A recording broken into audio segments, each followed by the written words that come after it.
Welcome to easy learning পক্ষ থেকে সবাইকে শুভেচ্ছা। আজকে আমরা গত লেকচার 1-এ আমরা শিখেছি ট্যাগ কোশ্চেন কীভাবে করতে হয়। আজকে আমরা ওই ট্যাগ কোশ্চেনের আলোকে প্রথম লেকচারের আলোকে আমরা শুরু করব দ্বিতীয় লেকচারটা আজকে। গত ক্লাসে আমি বলছিলাম যে সাবজেক্ট ফর্ম, অবজেক্ট ফর্ম এবং পসেসিভ ফর্ম শিখব এবং আমরা এগুলো দেখে দেব। দেখো, subject form, object form, possessive form of adjective. তো সাবজেক্ট ফর্ম কোথায় বসে? বাক্যের শুরুতে বসে। আর অবজেক্ট ফর্ম ভার্বের পরে বসে। আর পসেসিভ ফর্ম নাউনের আগে, পসেসিভ ফর্ম অফ অ্যাডজেক্টিভ নাউনের আগে বসে। যেমন দেখো, সাবজেক্ট ফর্ম কি আছে? আই, আইয়ের অবজেক্ট ফর্ম মি, আর পসেসিভ ফর্ম হলো মাই। দেখো, এই পসেসিভ ফর্মের পরে প্লাস একটা নাউন লিখছি। এই নাউন কথাটার অর্থ হলো এই পসেসিভ ফর্মের পরে নাউন আসবে, অর্থাৎ মাই। আমরা এরকম অনেক শব্দ ব্যবহার করছি। তোমরা দেখো যে মাই ক্লাসরুম, মাই ক্লাসরুম, এই মাইয়ের পরে অবশ্যই আমরা একটা ক্লাস ব্যবহার করি। যেমন এই মাই মাদ্রাসা অথবা মাই বুক, মাই বুক। দেখো, মাইটা হলো একটা adjective, possessive form of adjective. এরপরে বুকটা হলো নাউন। তার মানে এই পসেসিভ ফর্ম অফ অ্যাডজেক্টিভের পরে অলওয়েজ নাউন হবে। আর উইর অবজেক্ট ফর্ম কি? আজ, আজের পসেসিভ ফর্ম আওয়ার, আওয়ারের পরে নাউন। দেই, দের অবজেক্ট ফর্ম হলো দ্যাম, পসেসিভ ফর্ম হলো দেয়ার। শি, অবজেক্ট ফর্ম হলো হার, possessive form verb plus noun. তারপরে হলো হি, হির অবজেক্ট ফর্ম হলো হিম, পসেসিভ ফর্ম হলো হিজ প্লাস নাউন। ইট, ইটের অবজেক্ট ফর্ম ইটি হবে আর পসেসিভ ফর্ম ইটস। অনেকে মনে করেন ইটের প্লুরাল হলো ইটস, আসলে তা না। ইটের পসেসিভ ফর্ম হলো ইটস, ইটের প্লুরাল হলো দেই। এটা তোমরা অবশ্যই মনে রাখবে প্রিয় শিক্ষার্থীরা, এদিকে অবশ্যই তোমাদেরকে একটু লক্ষ্য রাখতে হবে। তাহলে আমরা কি শিখলাম? Subject form. এখন আমাদেরকে ট্যাগ কোশ্চেনের ক্ষেত্রে এই জিনিসগুলো কেন শিখব? আমরা জানি ট্যাগ কোশ্চেনের ক্ষেত্রে যখন আমরা অক্সিলারি ভার্ব লিখতে যাই তারপরে একটা সাবজেক্ট ফর্ম বসাতে হয়। এই সাবজেক্ট ফর্ম বলতে এই সাবজেক্ট ফর্ম, এখানে লেখা আছে সাবজেক্ট ফর্ম, তার মানে আমাদেরকে এই সাবজেক্ট ফর্মগুলো শিখতে হবে। তার মানে ট্যাগ কোশ্চেনের ক্ষেত্রে আমাদের সাবজেক্ট ফর্ম অতি জরুরি। প্রোনাউনটা আমাদেরকে অবশ্যই ভালোভাবে শিখে নিতে হবে। আর এগুলো সবগুলো হলো প্রোনাউন, এগুলা সবগুলো হলো প্রোনাউন। আর এই প্রোনাউনে ট্যাগ কোশ্চেনের ক্ষেত্রে ব্যবহার করা হয়। এবার আমরা শিখব কিভাবে এটি ব্যবহার করতে হয়।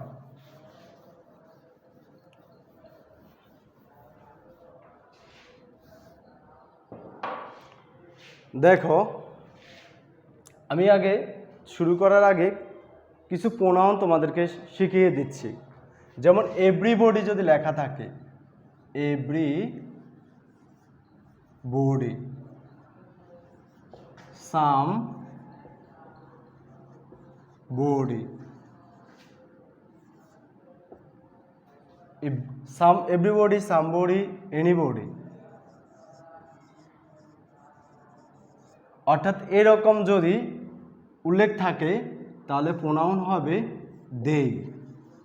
কি হবে? দেই। এভরিবডি, সামবডি, এনিবডি, এরকম কোনো যদি সাবজেক্ট হিসেবে থাকে তাহলে আমরা এগুলোর প্রোনাউন লিখব অবশ্যই দেই। এরপর দেখো নাথিং সামথিং, এটা হলো নাম্বার 1, এটা হলো নাম্বার 2। নাথিং যদি উল্লেখ থাকে, নাথিং, সামথিং, এনিথিং, এনিথিং, এগুলোর প্রোনাউন হবে ইট। তাহলে থিং থাকলে বুঝবে যে ইট। সামথিং, নাথিং, সামথিং, এনিথিং, এগুলোর প্রোনাউন হবে ইট। তাহলে এভরিবডি, সামবডি, সামওয়ান, এগুলো থাকলে হবে দেই। আর নাথিং, সামথিং, এনিথিং, অর্থাৎ কোনো এরকম থিং দেখলে তোমরা এটা প্রোনাউন লিখে দিবা ইট। এরপরে আরও আছে নাম্বার 3, যেমন সাম of us, some of us, এই অফ আস যদি লেখা থাকে, সাম অফ আস, তারপরে এনি অফ আস, যে কোনো এনি অফ আস হবে না, সাম of us, A of us থাকলে এ আজ একটু আগে আমরা কিন্তু দেখছি উইর অবজেক্ট ফর্ম হলো আজ, তার মানে কি ট্যাগ কোশ্চেনের ক্ষেত্রে তো আমরা আজ ব্যবহার করতে পারবো না, তখন আমরা ব্যবহার করব উই। তাহলে আজের পরিবর্তে আমরা কি ব্যবহার করব, যে সাম অফ আজ যদি বাক্যে শুরুতে থাকে বা এরকম অফ আজ যদি থাকে তাহলে আমরা অবশ্যই ব্যবহার করব উই। আচ্ছা, তাহলে আমরা প্রোনাউন সম্পর্কে মোটামুটি ধারণা লাভ করেছি। অর্থাৎ ট্যাগ কোশ্চেনের ক্ষেত্রে দুটা জিনিস আমাদেরকে মাথায় রাখতে হবে, এক হলো ভার্বের ব্যবহার, আরেকটা হলো প্রোনাউনের ব্যবহার। ভার্বের ব্যবহার হলো, প্রোনাউনের ব্যবহার হলো সাবজেক্টের প্রোনাউনটা সাবজেক্ট ফর্ম প্রোনাউন লিখতে হবে, আর ভার্বের কোন ফর্মকে, এটা কি অ্যাফার্মেটিভ হবে না নেগেটিভ হবে। এখন আমরা কিছু উদাহরণের মাধ্যমে সেটা ক্লিয়ার করব। তো তোমরা ভিডিওটা যখন দেখবা অবশ্যই ধৈর্য সহকারে, খুব মনোযোগ সহকারে আমি কি বলতে চাইছি, কি বুঝাতে চাচ্ছি একটু খেয়াল করে শোনো। আশা করি আমাদের ভিডিওটা যদি তোমরা বুঝতে পারো তাহলে আমার ভিডিওটা সাকসেস হবে, এবং আমি মনে করি আমার ভিডিওটা করে আমি সার্থকতা লাভ করেছি। এবার দেখো আমরা উদাহরণ দেখাবো, যেমন everybody,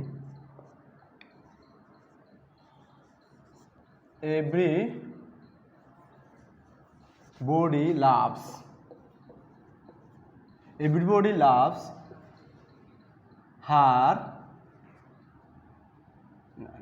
sorry, everybody loves her child, অথবা এভরিবডি না লিখি এভরিবডি অ্যাবাউট এভরিবডি লিখলেও হয়, এভরিবডি লাভস হার চাইল্ড, প্রত্যেকে তার শিশুকে ভালোবাসে। এখানে কমা, তবে তোমরা লক্ষ্য করবা এই কমা অবশ্যই দিতে হবে। ট্যাগ কোশ্চেন লেখার ক্ষেত্রে পুরা সেন্টেন্সটা উঠাইবা, যদি তুমি পুরা সেন্টেন্স না উঠে যদি শুধু অ্যান্সারটা লেখো তোমাকে পুরো 5 নম্বরের মধ্যে 1 নম্বর কম দিতে পারে, কিন্তু তোমার বাঞ্ছনীয় হলো পুরা সেন্টেন্সটা তুলে নিবা, এইভাবে তুমি পরীক্ষা খাতে উঠাইবা। পুরা সেন্টেন্সটা ওঠার পর এখানে কমা অবশ্যই ব্যবহার করবা, কমার ব্যবহারে অবশ্যই আমাদেরকে খেয়াল করতে হবে, আর লাস্টে একটা কোয়েশ্চেন মার্ক দিতে হবে। যদি তুমি কোয়েশ্চেন মার্ক না দাও তোমার ট্যাগ কোশ্চেনটা হলো কাটা, কারণ আমাদের এখানে মেইন হলো ট্যাগ কোশ্চেন। ট্যাগ কোশ্চেন মানে জুড়ে দেওয়া, অর্থাৎ লাস্টে একটা প্রশ্ন করা, হ্যাঁ আমার কি ঠিক হয়নি, আমি কি ভালো মানে আমার এই কাজটা কি করা হয়নি বা হয়েছে কি, এরকম। দেখো এখানে এভরিবডি প্রোনাউন আমরা একটু কি শিখলাম, অবশ্যই আমরা একটু আগে শিখেছি দেই, তাহলে তুমি এখানে দেই লিখে দিবা, প্রোনাউন লিখে দিছ। আর এখানে আমাদের কোনো অপারেটর নাই, এখানে আছে লাভস, লাভস হলে তাহলে আমরা জানি অপারেটর না থাকলে দুইটা টেন্স হবে, এক প্রেজেন্ট ইনডিফিনিট আর না ফার্স্ট ইনডিফিনিট। এখন দেখো অবশ্যই এখানে ইএস আছে লাভের লগে, এখানে কি হচ্ছে প্রেজেন্ট ইনডিফিনিট টেন্স। তো প্রেজেন্ট ইনডিফিনিট টেন্স হলে কি দের লগে কি হবে, ডু, ডাজ হবে না, দের লগে ডু হবে। অনেকে মনে করবে এখানে অ্যাশ আছে এখানে অ্যাশ লিখতে হবে, তা না, আমাদেরকে এভরিবডি অনুযায়ী লাভস আছে, আর এখানে বারটা ব্যবহার হবে এই প্রোনাউনে, এটা যেটা আমরা লিখবো এখানে এই লেখা অনুযায়ী এখানে প্রোনাউন বারটা ব্যবহার করতে হবে। তাহলে দের লগে কি হবে, ডু, এটা আছে অ্যাফার্মেটিভ করতে হবে নেগেটিভ, অথবা ডোন্ট দেই। আশা করি তোমরা বুঝতে পেরেছো। এরপরে আসো, এরকম তোমরা তোমাদের সহায়ক যে বইটা আছে এই বইটা থেকে তোমরা অনেকগুলো এক্সারসাইজ নিজে নিজে করবা, তারপর তোমরা অনেকগুলো বুঝতে পারবে যেগুলো সমস্যা আছে সেগুলা আমার কাছে, আমার নাম্বারটা অনেকের কাছে আছে, তুমি ফোন করে জানিয়ে নিতে পারবা, অথবা কমেন্টসে বক্সে লিখে দিতে পারো, আমরা এটা উত্তর দিতে চেষ্টা করব ইনশাআল্লাহ। এরপরে আসো, যদি সেন্টেন্সের মধ্যে আমি আরেকটা ট্যাগে যেতেছি, সেটা হলো লেট। লেট যদি থাকো, লেট মি গো, আমাকে যেতে দাও, এ একটা। আরেকটা সেন্টেন্স হলো লেটস, লেটস গো দেয়ার, এরকম সেন্টেন্স উল্লেখ থাকে অনেক সময়। এটা ট্যাগ কোশ্চেন। যদি লেট দেখো, এটা একটা ইম্পারেটিভ সেন্টেন্স, আমরা জানি ইম্পারেটিভ সেন্টেন্সের ট্যাগ করতে হবে উইল ইউ, ক্যান ইউ, এগুলো লিখলে হবে, যে কোনো একটা লিখলে হবে, অথবা ওন্ট ইউ বা ক্যান্ট ইউ। তবে ইম্পারেটিভ সেন্টেন্সের নেগেটিভ যে করতে হবে এটা কোনো বাধ্যবাধকতা নেই, এর জন্য তোমাকে অবশ্যই অ্যাফার্মেটিভ করলেও তোমার ইচ্ছা, নেগেটিভ করলেও তোমার ইচ্ছা। তবে এখানে আমরা এই লেট যদি দেখি তাহলে লিখবো ক্যান ইউ বা উইল ইউ, উইল ইউ লিখি, উইল ইউ। আর যদি লেটস অথবা লেটাস এই অ্যাশ অ্যাপোস্ট্রফি অ্যাশ মানে হলো আজ, ইউএস আজ। তাহলে আমরা লেট আজ, লেট আজের ট্যাকশন কি হবে? Shall we. অবশ্যই তোমরা এরকম একটা ট্যাকশন আসেই পরীক্ষাতে, লেট থাকলে উইল ইউ, লেট থাকলে উইল ইউ, আর লেটের লগে যদি অ্যাশ থাকে অথবা লেট আস যদি থাকে তাহলে তোমরা ট্যাকশন করে দিবা শ্যাল উই। দেখো ওই আমি একটু আগে বলছি আজ হলো উইয়ের অবজেক্ট ফর্ম হলো আজ। আমরা জানি লেটের পরে যে যেটা আসবে সেটা অবশ্যই অবজেক্ট ফর্ম হতে হবে। এই কারণে লেটের পরে মি, লেটের পরে আজ, মি হইলো আইয়ের অবজেক্ট ফর্ম, আজ হইলো উইয়ের অবজেক্ট ফর্ম। তাহলে অবশ্যই লেটের পরে যেটা আসে সেটা হলো অবজেক্ট ফর্ম। আর এটা সাবজেক্ট ফর্মটা আমাদেরকে এই আজের সাবজেক্ট ফর্ম হলো কি? উই। তাহলে লেটস দেখলে অথবা লেটাস দেখলে তুমি কোশ্চেনটা অবশ্যই করে দিবা শ্যাল উই, আর কোনো কিছু ভাবার দরকার নেই।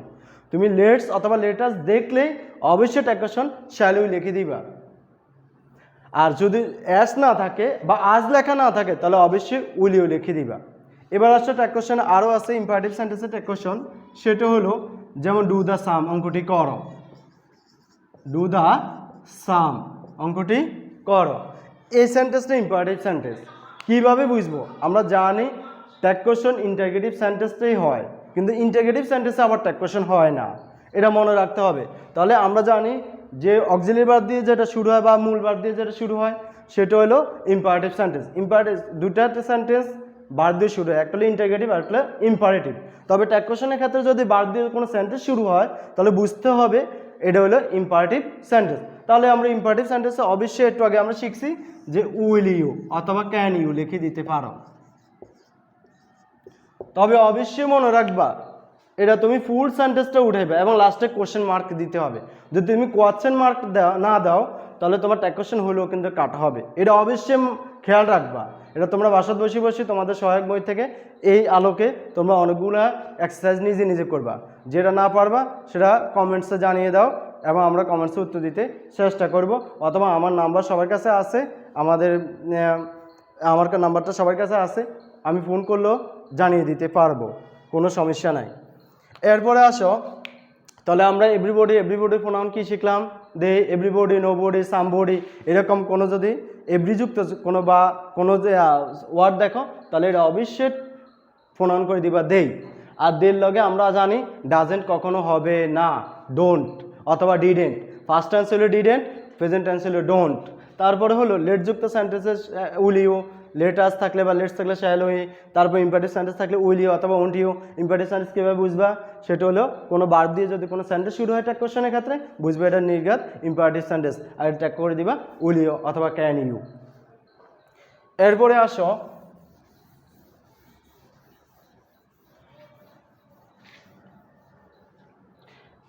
আসো কিছু সেন্টেন্স আছে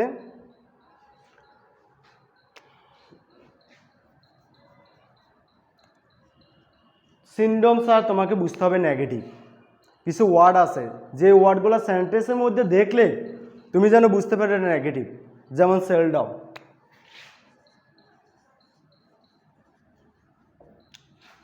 লিটল, স্কার্সলি,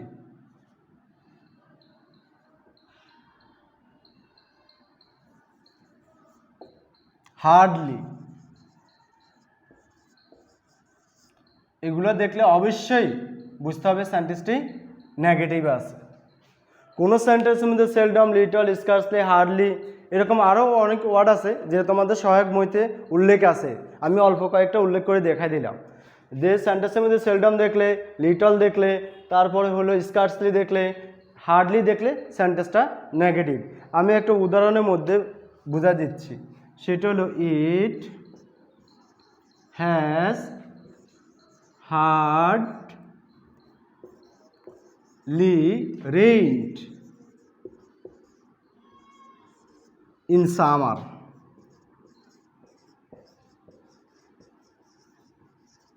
দেখো এটা আমি কিভাবে করি একটু খেয়াল করো, ধৈর্য সহকারে এবং মনোযোগ সহকারে একটু খেয়াল করো, দেখবা তুমি সহজে বুঝতে পারবা। দেখো এখানে ইট আর এখানে হলো হ্যাজ, এখানে অবশ্যই অপারেটর আছে আর সাবজেক্টও আছে, কিন্তু দেখো এখানে একটা ওয়ার্ড আছে hardly. It has hardly rained in summer. অর্থাৎ এই হার্ডলি শব্দটা এই সেন্টেন্সটাকে নেগেটিভ করে দিয়েছে। তাহলে আমার ট্যাগ কোশ্চেন করতে হবে কি অ্যাফার্মেটিভ। তাহলে আমরা অবশ্যই আগে ভার্বটা লিখি হ্যাজ।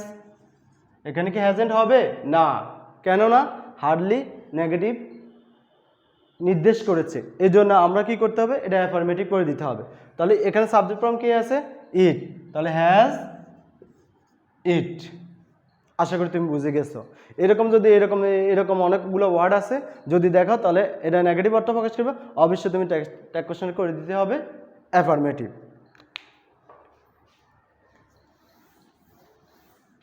তাহলে আমরা দ্বিতীয় লেকচার থেকে আমরা ইম্পারেটিভ সেন্টেন্সের ট্যাগ কোশ্চেন কীভাবে শিখতে হবে সেটা শিখলাম, এবং এভরিবডি, নোবডি এগুলো প্রোনাউন দেয়, এনিথিং, সামথিং, নাথিং, থিং থাকলে ইট।